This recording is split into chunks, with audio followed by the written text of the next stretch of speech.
¿Qué sucede en el país? Tendencias del acontecer nacional en Análisis Situacional.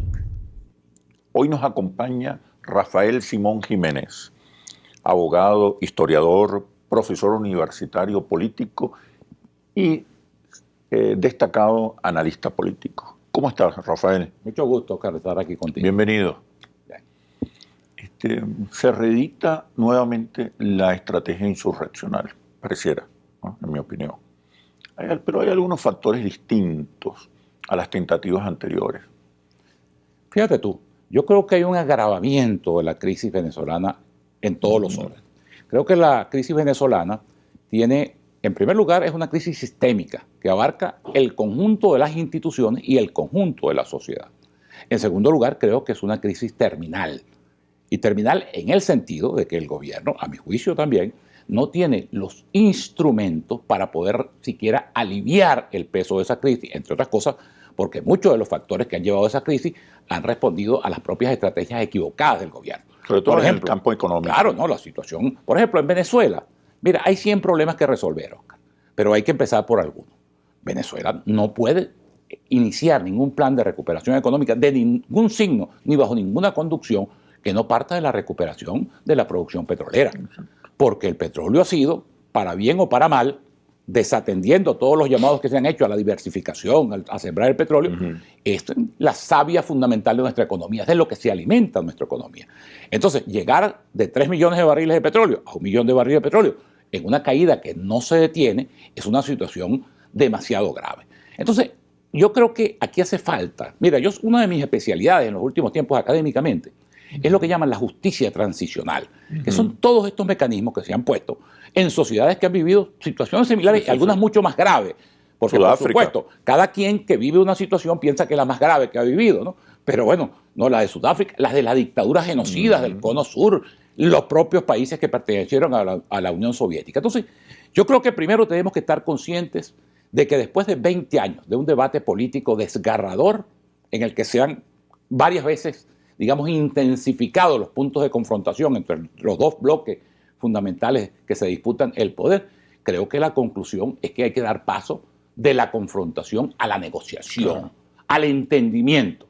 Ahora, eso parte de un estado de conciencia de ambos bloques políticos. ¿Cuándo se llega a ese estado de conciencia? Cuando tú analizas el contexto, que es gravísimo, que es agobiante, que la gente ya no soporta lo que estamos viviendo en Venezuela, y cuando tú atiendes al tema de la correlación de fuerzas. Ahora, esta estrategia en marcha, esta estrategia insurreccional en marcha, apunta en otra dirección, apunta a una confrontación. Mira, yo no estoy... Fíjate que uno de los focos fundamentales es las Fuerzas Armadas. Claro, porque al final las Fuerzas Armadas, que no debiera ser en ninguna sociedad democrática. Lo que pasa es que en Venezuela, Oscar, desde los años 90, desde la crisis de la vieja democracia, aquí se rompieron, digamos, los cánones tradicionales. Las Fuerzas Armadas siempre, según el mandato constitucional, y así sigue siendo, tiene que ser una fuerza profesional, apolítica, puesta al servicio del conjunto de la nación.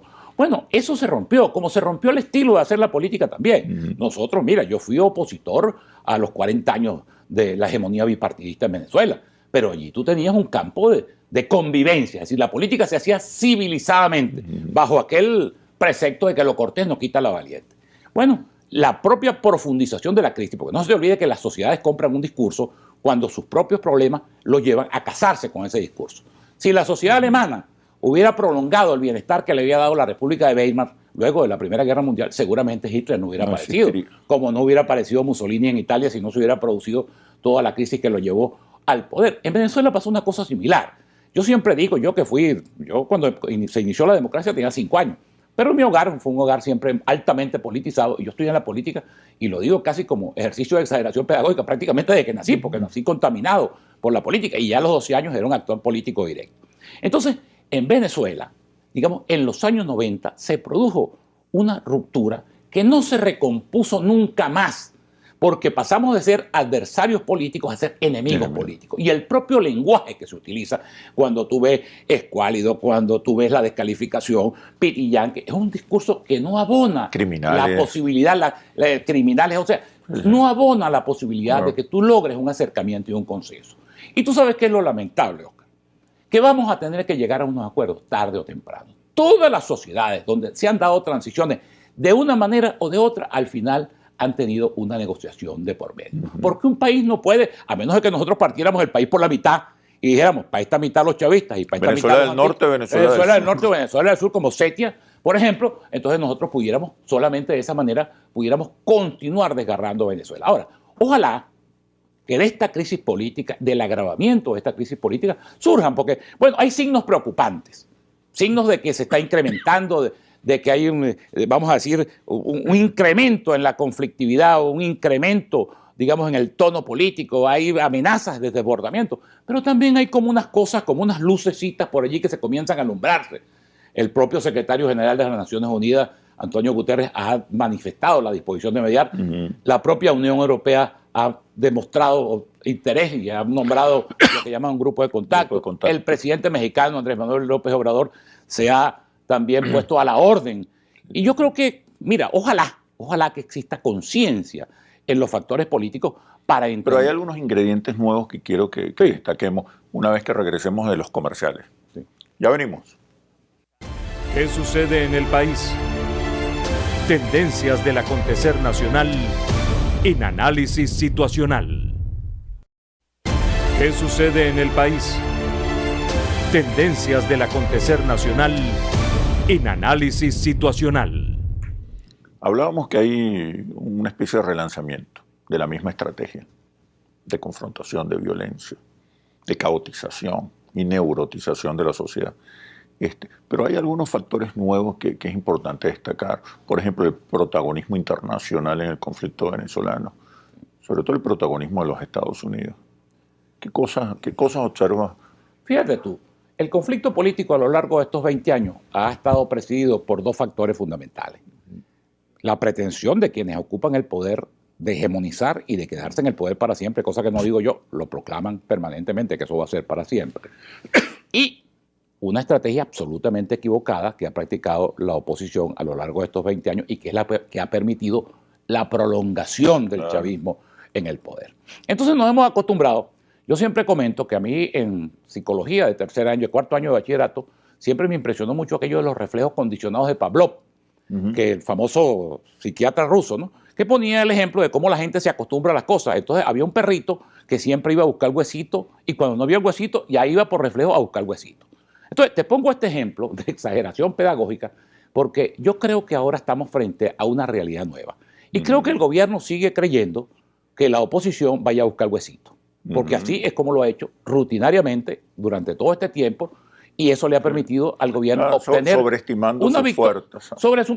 Y sobre todo, pero sobreestimándola absurdamente. Porque si algo, mira, hay una cosa que hay que tener claro en los procesos de cambio en el mundo, y hemos citado el caso de Sudáfrica, pero otro, que es la preeminencia de la salida pacífica. Aquí a los venezolanos, dentro de las cosas absurdas que se le han metido en la cabeza, Oscar, es que, por ejemplo, te repiten con mucho, estos sales con violencia, estos comunistas no salen con plomo. Entonces yo siempre les pregunto, bueno, pero dime dónde es que han salido con plomo. Porque si tú haces un paneo por la realidad mundial, la Unión Soviética, que fue un imperio de tú a tú con los Estados Unidos, cayó sin disparar un tiro.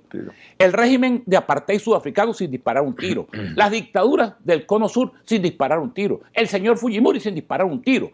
Entonces hay que poner, como lo dijo Gandhi y como lo ratificó Mandela, la supremacía de la paz y la supremacía del civismo. Porque es que si tú te vas a confrontar, que es lo que ha pasado hasta ahora, en el terreno de la violencia, con un régimen que tiene además las armas de la violencia y las tiene legítimamente además porque ocupa el poder y las tiene ilegítimamente también a través de los grupos armados que le son afectos, entonces es una estrategia simplemente... ¿Qué hacer en este caso? Mira, yo creo que... ¿Cómo se puede promover el diálogo? Yo creo que aquí hay unas cosas muy importantes que les corresponden al gobierno dar sobre señales. Todo, claro. y te añado un elemento, sobre todo cuando observamos que los Estados Unidos están decididos a acabar con esto por las malas.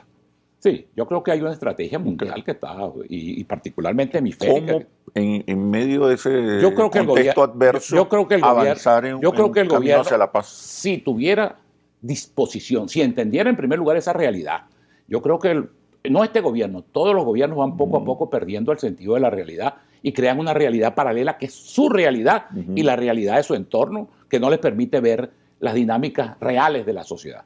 Yo creo que todavía el gobierno tiene un margen para negociar. Ahora, ¿cuáles serían las bases de esa negociación? La base de esa negociación, en primer lugar, yo creo que son unos gestos concretos. Yo creo, por ejemplo, que aquí hay que decretar una amnistía general que libere a todos los presos, llamados presos políticos, porque además en una democracia un preso político es un absurdo, es una contradicción. En segundo lugar, hay que ir a la reconstrucción, que no será mágica, porque los venezolanos tenemos en nuestro imaginario, quizás como parte de ese sincretismo que nos formaron, la idea siempre de las soluciones mágicas, del hombre providencial, de las cosas que nos va a mandar Dios desde arriba y que automáticamente un día para otro... Va a llegar alguien. No, esto va a cambiar por fatalismo, porque Dios nos los va a imponer. Aquí no hay soluciones mágicas. Aquí las soluciones, por ejemplo, de reconstrucción institucional de Venezuela pasan, yo lo veo en lo inmediato, por el reconocimiento de la Asamblea Nacional, porque la Asamblea Nacional se convierta en un organismo que cumpla sus funciones y por un gobierno que atienda a la crisis y mira, del presidente. Y en última instancia, yo creo que hay que ir a una cosa que Chávez lo dijo 100.000 veces, 100.000 veces lo ha dicho Maduro y lo han dicho algunos teóricos incluso del derecho constitucional a afectos al gobierno, que es ir a la soberanía popular. Claro. Yo creo que si algo está planteado en Venezuela, así como Maduro el año pasado, en medio del conflicto político que se formó, apeló a una Asamblea Nacional Constituyente, a mi juicio, muy mal convocada, violando las normas constitucionales, pero ahí está. Bueno, yo creo que ahora, si algo se impone, y creo que esos son los puntos de coincidencia, tú tienes que ir en medio del conflicto, tú tienes que ver lo que nos desune, pero fundamentalmente lo que pudieran ser puntos de coincidencia. Yo veo que en la... ¿Estarías de acuerdo con convocar elecciones? Elecciones para todo. Por ejemplo, a mitad de periodo. Bueno, ¿cómo establece la Constitución o piensas que es urgente? Yo creo que es urgente. Porque además de esas elecciones debe salir un gobierno con un mandato claro. Y ojalá fuera posible, ojalá. Porque yo siempre he creído que el evento electoral, la decisión sobre unas elecciones, es el último punto de la agenda. Que si no nos ponemos de acuerdo en otros temas, en otros aspectos, el conflicto seguirá. Esta vez con otros en el poder y otros en la oposición. Pero tiene que ir a un proyecto país que nos ponga de acuerdo. Un proyecto país a 20 años que establezca reglas claras, condiciones. Y ahí sí vamos a unas elecciones. Claro, bueno, todo eso estaría sobre el tapete. Lo que no se puede perder es la perspectiva. Tú decías, por ejemplo, Oscar, y eso puede tener una dosis de razón, de que hay factores interesados en prender la mecha, vamos a decirlo de esa manera. Ahora, la mecha no se puede prender si en Venezuela no hubiera la insatisfacción, el hambre y la necesidad que existe. Toda política necesita un sustrato en la sociedad que la compre. Es decir, entonces tú tienes que atender la causa del problema y no el efecto del problema. Es decir, la causa del problema es la desesperación de la gente se está muriendo de hambre en Venezuela. La gravedad de la crisis económica que no existía en el 2017. Y que no existía antes, y que además es una crisis imparable. Mira, yo no sé si, por eso te digo, yo creo que se pierde la realidad, digamos, desde la óptica del poder, y creo que eso ha sido, además, históricamente. Pero yo no sé si el presidente Maduro, y ojalá le lleguen este mensaje, está claro del hambre que se está pasando. Es decir, aquí no se ha cobrado, por ejemplo, un ejemplo práctico, aquí no se ha cobrado todavía la primera quincena del aumento salarial.